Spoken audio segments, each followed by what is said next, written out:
Major camera malfunction, and so we're going to try again with the Citradelic.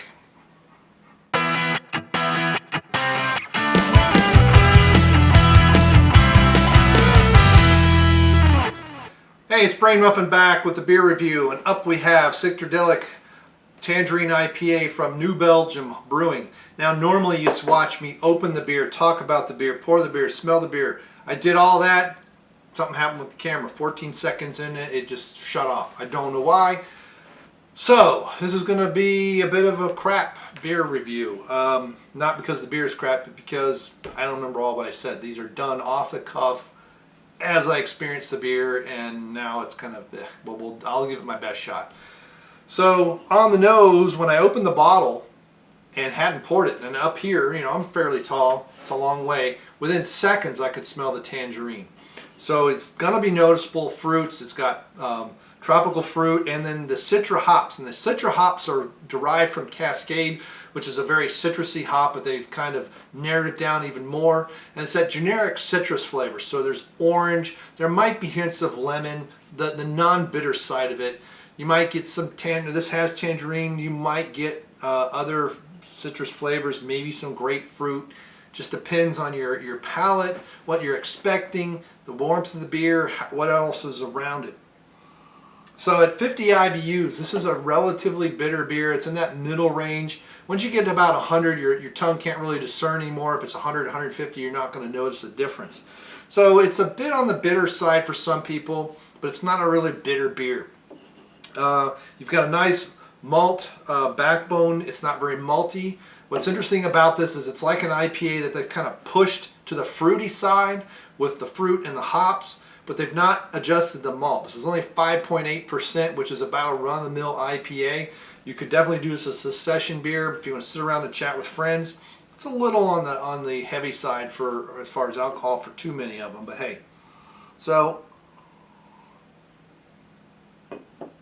right on the tip of the tongue, you've got citrus, you've got the tangerine comes through very well.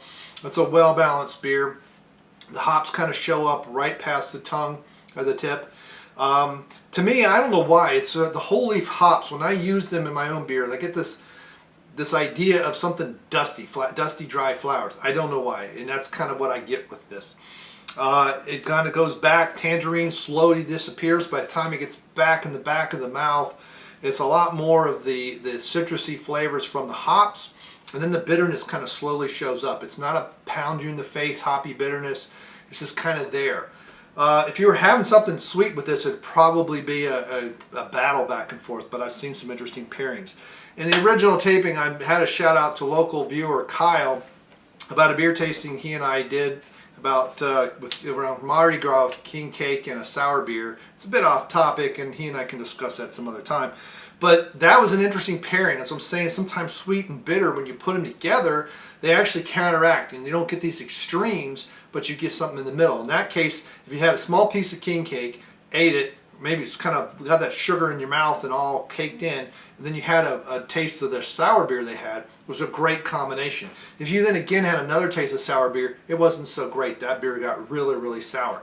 So I think it's that initial washing, and then it levels them both out, and then when it's not there, then it just grows. But hey, it was a good pairing. There was only one pairing that I was kind of in disagreement about. There was an IPA. I don't know if I'm really getting sidetracked, and I don't know if I may have another camera malfunction, so I probably should continue going. And it was really, I like the idea. It was really the beer itself was kind of let down, but the pairing itself was good. It needed a better example. But if you're interested in finding out more about beers with fruit in them, this is probably most likely in the secondary. I gave this a 4.25 on Untapped. You want to find me on Untapped? I'm Brain Muffin there. So just do a search on Untapped and find me. Send me a friend request, and you know what I'm doing. Many times you'll know I'm brewing, doing when I'm shooting these things, because it's sometimes weeks later that it's out on the internet. But in secondary, you're going to pull some fruit flavors. It's probably where some of that cloudiness is coming from. That's just a guess on my part as a home brewer. I would definitely do this in secondary. I wouldn't want those fruits to get the heat, and you'd want that alcohol content to kind of pull the flavors out, and you just rack them off and bottle it. This looks to be conditioned in secondary, possibly in the bottle. It has a little bit of yeast sediment in the bottom. so it looks like natural carbonation. Sorry you guys missed the pour. It was great and spectacular. Just take my word for it. But I would definitely have this with any kind of savory meats, and this being summertime, this would be a great beer to pair with anything off the grill, especially if you're doing raw vegetables on the grill with it, say corn on the cob, or even you know, peppers and all kinds. I mean, people grill onions and all kinds of stuff. That flavor and this flavor are going to mix. This is a nice summertime beer. It's probably why it's come out at this time, and you got the citrus and all that other stuff. But New Belgium makes very good beer, so get on your bicycle and start heading outside. Definitely pick up some of this. This is a very good beer. Just about any food, but I like the savory meats idea, especially the grilled savory meats. Not fried stuff, but the grilled. Nice barbecue sauce. Is a kind of hearty barbecue sauce, not too sweet, not too hot. But overall, very good beer. Like I said, 4.25. If you order this in a restaurant and you get it with some kind of fruit, especially if it's in it or whatever, just be nice to the waiter. If you order another one, say please don't add the fruit and just take it out. You don't need it. If you need a fruit wedge or slice in your beer to make it palatable, then you've chosen the wrong beer. I know they do it with Blue Moon and all that other stuff. It's stupid. Just toss it. It's not necessary unless you just want a really fruity beer. This is not a shandy. This is not something like that. This is just fruit to add flavors, not to be real sweet and all that stuff. All right, thanks for clicking like. Thanks for subscribing. Let me know what you think of this beer, if you had it. If you got any other pairings you want to discuss or talk about or know or whatever, or try my my ability to pair some foods. Sometimes I get stumped and I don't know what to do with stuff.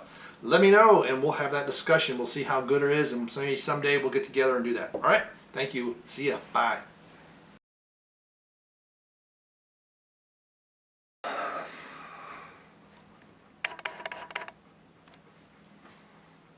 Wow, all that what I just said, and I got to remember what I did.